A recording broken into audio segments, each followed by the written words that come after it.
Sahabat peradaban kasih ekologis yang terkasih, selamat berjumpa dalam renungan harian bersama saya, Romo Alois Budi Purnomo PR, melalui channel ini. Semoga panjenengan selalu sehat, tetap semangat, tanpa sambat, dan selalu bahagia. Kebahagiaan yang bersumber dari Tuhan Allah kita. Mari kita awali perjumpaan kita dengan bersatu di dalam doa.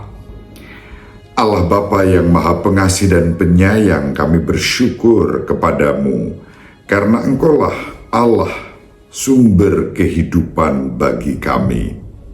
Engkau menjanjikan kehidupan abadi sesudah peziarah kami di dunia ini berkat Yesus Kristus Putramu, Tuhan dan pengantara kami, yang hidup dan berkuasa bersama Dikau dalam persatuan Roh Kudus, Allah yang Maha Esa, sepanjang segala masa. Amin. Sahabat peradaban kasih ekologis yang terkasih, mari kita baca Injil Lukas, bab 20 ayat 27 sampai 40. Pada suatu ketika, datanglah kepada Yesus beberapa orang Saduki yang tidak mengakui adanya kebangkitan. Mereka bertanya kepada Yesus, "Guru, Musa menuliskan untuk kita perintah ini. Jika seorang yang mempunyai saudara laki-laki mati, meninggalkan istri, tetapi tidak meninggalkan anak, maka saudaranya harus kawin dengan wanita itu dan membangkitkan keturunan bagi saudaranya. Ada 7 orang bersaudara. Yang pertama kawin dengan seorang wanita lalu mati tanpa meninggalkan anak. Lalu wanita itu dikawini oleh yang kedua dan oleh yang ketiga, dan demikianlah berturut-turut oleh ke-7 saudara itu. Mereka semuanya mati tanpa meninggalkan anak. Akhirnya perempuan itu pun mati. Bagaimana sekarang dengan wanita ini? Siapakah di antara orang-orang itu yang menjadi suaminya pada hari kebangkitan? Sebab ke-7-nya telah beristrikan dia. Berkatalah Yesus kepada mereka, "Orang dunia ini kawin dan dikawinkan, tetapi orang yang dianggap layak untuk mendapat bagian dalam dunia yang lain itu dan dalam kebangkitan dari antara orang mati, tidak kawin dan tidak dikawinkan. Sebab mereka tidak dapat mati lagi. Mereka sama dengan malaikat-malaikat dan menjadi anak-anak Allah, karena mereka telah dibangkitkan." Tentang bangkitnya orang-orang mati, Musa telah memberitahukannya dalam nas tentang semak duri, di mana Tuhan disebut Allah Abraham, Allah Ishak, dan Allah Yakub. Ia bukanlah Allah orang mati, melainkan Allah orang hidup, karena di hadapan Dia semua orang hidup. Mendengar itu, beberapa ahli Taurat berkata, "Guru, jawabmu itu tepat sekali."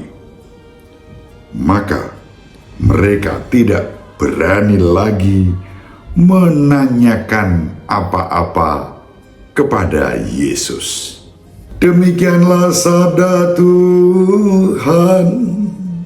Terpujilah Kristus.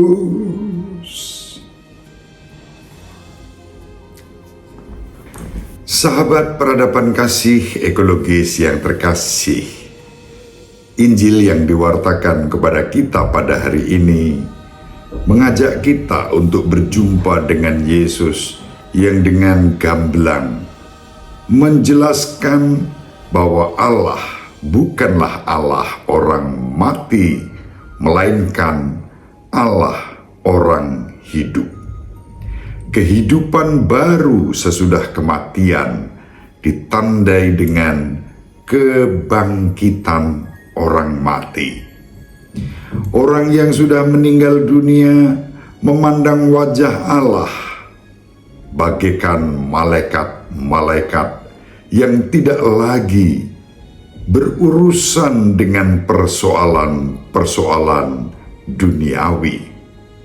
Itulah sebabnya Yesus bersabda, mereka tidak lagi dikawinkan, tidak lagi kawin, tidak ada pernikahan setelah kematian dan dalam kehidupan yang baru di surga. Inilah kekasan iman kita terhadap Allah sebagai sumber kehidupan kita. Sahabat peradaban kasih ekologis yang terkasih, Yesus menjelaskan semua itu untuk mengubah dan mengoreksi pikiran sesat yang dipikirkan oleh orang-orang Saduki yang hanya berpikir dengan cara manusiawi dan duniawi tentang kehidupan sesudah kematian. Tentu saja mereka mempunyai pikiran seperti itu, sebab orang-orang Saduki memang tidak percaya tentang adanya kebangkitan sesudah kematian. Sehingga pola pikir mereka menjadi aneh.